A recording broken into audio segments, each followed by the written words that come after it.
What is going on YouTube? This is Goffies here, Twitch streamer, Pokemon lover, and in general Yu-Gi-Oh player sometimes. And today, to follow up with my battle against Sand Swampert, which will be up pretty much after I've done recording this battle, the next one, we take on Jaerod, and he's brought with him a Tapu Koko, a Kyurem Black, a Toxapex, which I know my Tangrowth can take out, Hooper, a Charizard is out in a Buzzwole, so let's see how my weird OU mixed team can handle his.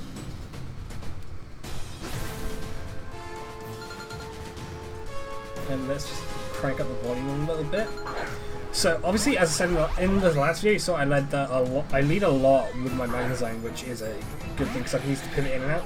But it's a good and a bad thing. It's like Cash 22. It's good in some respects, bad in others, because then it makes me a bit more predictable. But there are several leads on this team I can use. I feel I've done as best I could. So right now he's got Tapu Koko out, and I think I went for the Steel Cannon, the Flash Cannon. Steel Cannon, what am I on about? Flash Cannon to try and take out that Koko because it's also part fairies, and Thunderbolt would have done as much, whereas the Flash Cannon would have done a lot. And with that, he leads straight into Buzzwole. So Buzzwole's going to eat a Flash Cannon, and it's going to eat it pretty decently, just above half HP. It's got lefties, so it would be handy if I sort of took notes, but I'm not even open for that, so I'll keep going as I'm going. And just call it on the fly, because this battle happened yesterday. I know the conclusion of this match, I know how it ends, and you're going to like it. And with that, Jared's going to have Buzzwole hit me on a hammer arm. I'm going to take it, and I'm pretty happy that I take it, because Buzzwole is now taking a speed drop to go with those lefties. That it's just taking up and eating away to restore some of that HP. And I believe now I went for a Psyshock.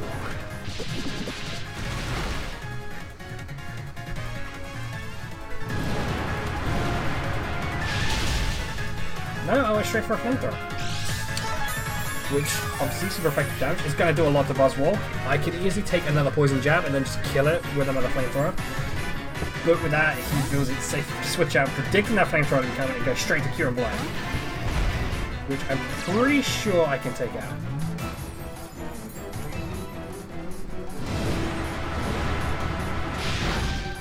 Not with Slowbro's Flamethrower, of course, but there is something I have that can take it out.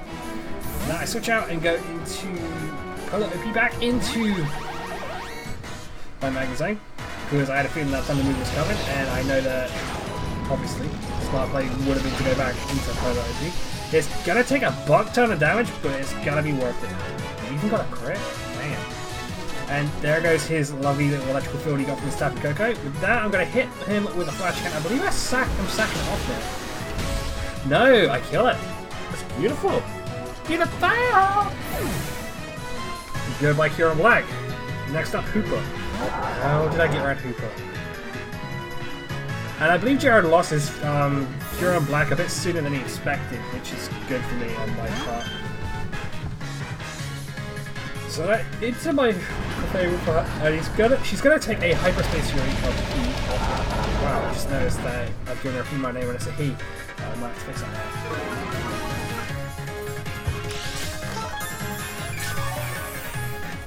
And did I get the drop or did he get it? One of us got a defense drop there. I didn't catch which because I was messed about with some water.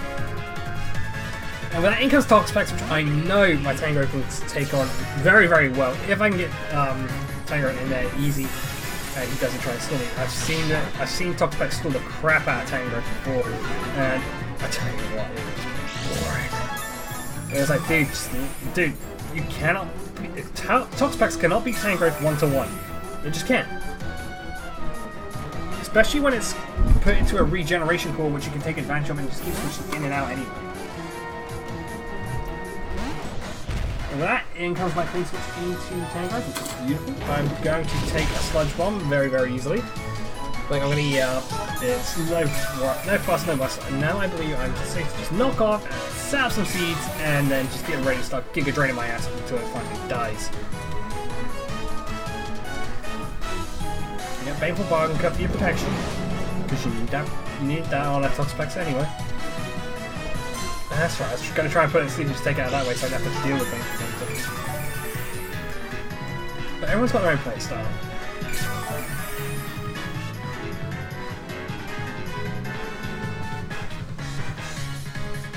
And this time I'm going to hit my sleep powder and see what's going to try to do. Me. I should record these before I go to dinner because my voice just goes to shit very on a Wednesday. Anyway, back to the match. So, obviously I've got top spot to sleep. I'm now free to set up my HCs, which is good because it gives me some easy recovery. If I want to switch back into, let's say, Magna Zone and use that to recover my HP, I'm going to eat up another Sludge Bomb because, you know, Sludge Bomb does nothing. It says super effective, but it really does next to nothing. I know I can eat Sludge Bombs all day. If I want to get coffee, I could go into Magna Zone and just let that eat it, because, let's face it, the HC recovery would be good on Magna Zone right now, especially after that hit after Cure.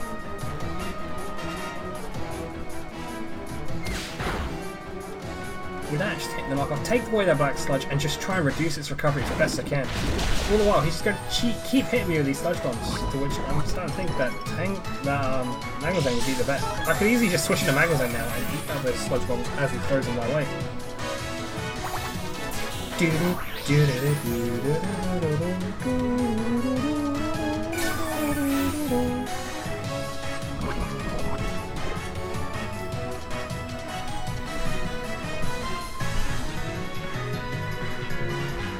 Okay, so this is sleep powder, but I'm also going to be taking out some bomb. I'm already poisoned, but it's fine, I can take it. I can take a little bit of poison now and then.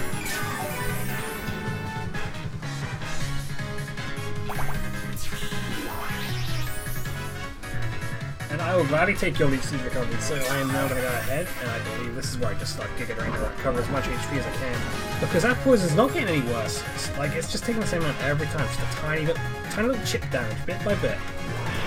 So Giga Drain, I've got no reason not to. It gives me a good chunk of HP back, and then obviously I'm going to take additional recovery from those leech seeds.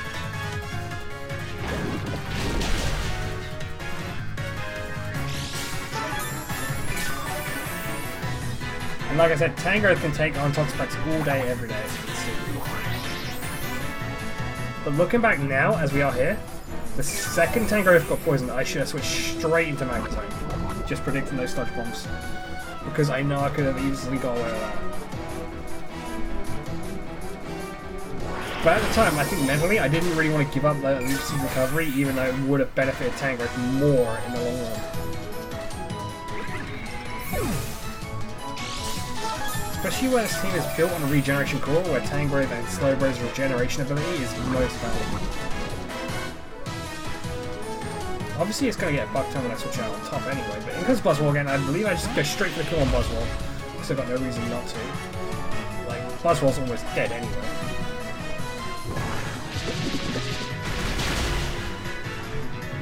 But with that, down goes Tangrowth, and unfortunately Buzzwole is now going to get a Beast Boost, which isn't pretty.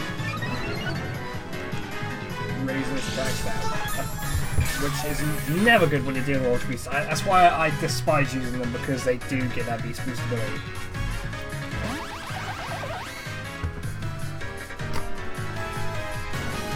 Which now, because I'm the faster, because of the Choice Scarf, I could easily just Volt Switch out, Magna Zone, Volt Switch out, take out the Buzzwole, so that Beast Boost is nothing for me to worry about. I'm sat like, oh, good, that's sword. Now's the time to get my rocks up, because he's still got Charizard in the background. If he goes Mega, if I get the rocks up before he chucks that Charizard, I can get a lot of damage done with that. With that, Hooper is going to hit me with an Ice Punch. I believe I weather it fairly well, allowing me to get my rocks up, which is what I need right now. I don't believe he has anything to remove them, because I need those rocks there for that Charizard. That's what I'm setting up and preparing for. It's something I learned heavily from the MPA Season 2, where I actually drafted Charizard Y, and every week we had to get Charizard out and do damage before my opponent set up Rocks. Rocks was the biggest hindrance to us last season. And now I'm just free to hit up that Blobby Earthquake and just try and get some nice damage up on Hooper.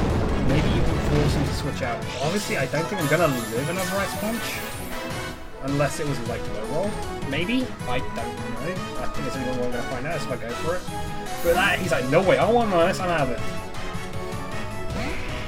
To which, as you're about to see, the reason why these rocks are so important, look at it, the Charizard's health just drop down to half. Sadly, the Earthquake misses, doesn't do anything because Charizard's still in his non-Mega form, so it's got no weakness to ground. Earthquake isn't going to touch it, no matter how much I try it, so I'm just going to go ahead and hit it with the Ice Shard. for the priority and just try to get a little bit of chip off, and he's going to sit there and roost in front of me.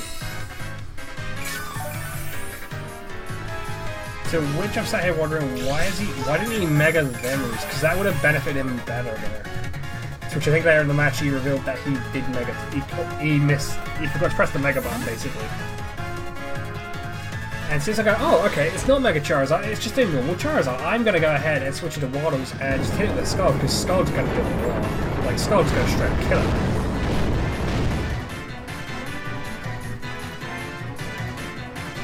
Then he reveals this.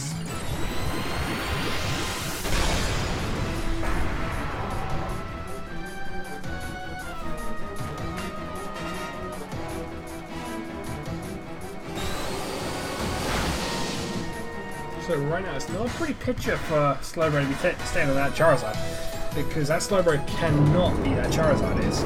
That Charizard's picked up its resistance water, which is what it needs to survive.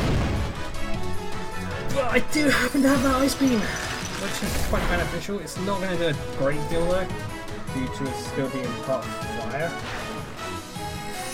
Which is just he's going to be back up pretty much to full health again, which kind of sucks.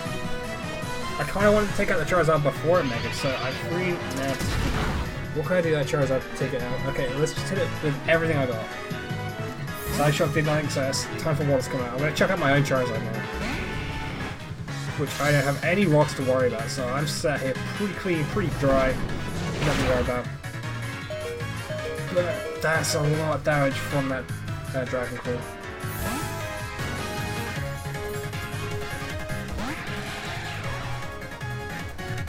And I believe I use now. Do I use now to reverse? So I think at this point, all I can do is roost with Charizard and get that HP back up, because that's a lot of damage for it to take him to stay in. No, I went for Dragon Claw. Goff, you idiot. That's it, I'm getting Charizard out of it. Get back in there, Dolphin.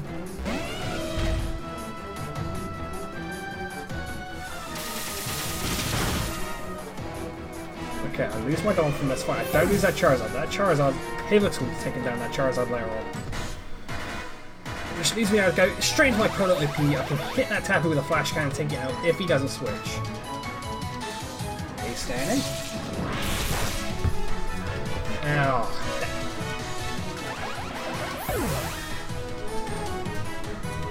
On the plus side, it's taking that life orb damage very, very nicely, which is quite handy.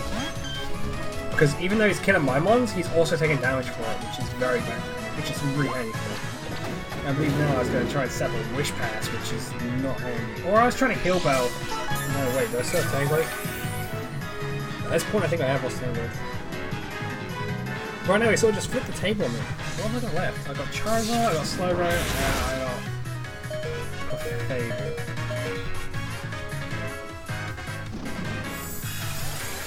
And since he told me what am I going to go for, I'm going to hit that Moonblast and kill Tapu Koko, knocking it clean out of the park.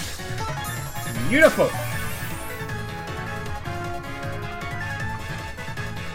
And there goes your electric as well. And then what's your range you need, which leaves him with both Hooper and Charizard. So I need to try and get around Hooper. Just going to take Rock Stage. Nice! And I'm going to use Cliff's Fable to have the Space Fury. I think it's the Slowbro, my Slowbro and my Charizard against his Charizard and his Hooper.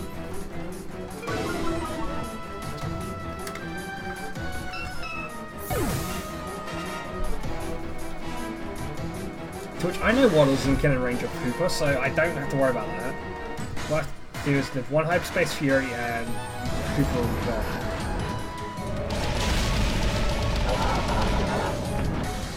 It's not pretty, but I lived it! We're not in the best position either. Like, both my things are dead.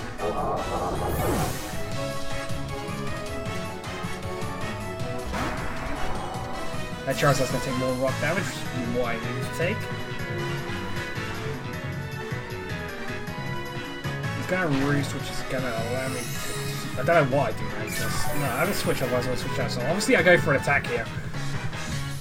In the form of the Ice Beam. I think Ice Beam is my best bet with Slowbro on the Charizard right now. And as I'm watching, I remember being sat thinking, what can I do to take down this Charizard now? I need to hit a Dragon Claw for my Charizard, and for that, I need to sack off my Slowbro. And it comes down to a Charizard.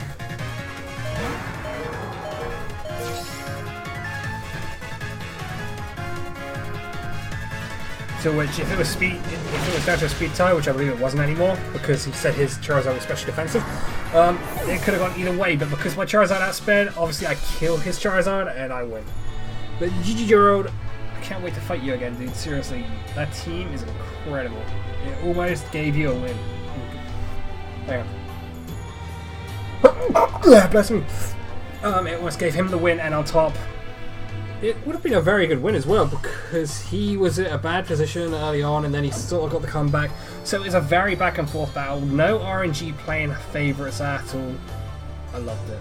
It was a really good match. So please like and subscribe. And if you feel like giving me some criticism about half the stuff I said in the video, like in the last one, do it down below for free. I will read it. I read every comment I get. I may not reply to all of them, but I do read every one of them. So I will catch you all.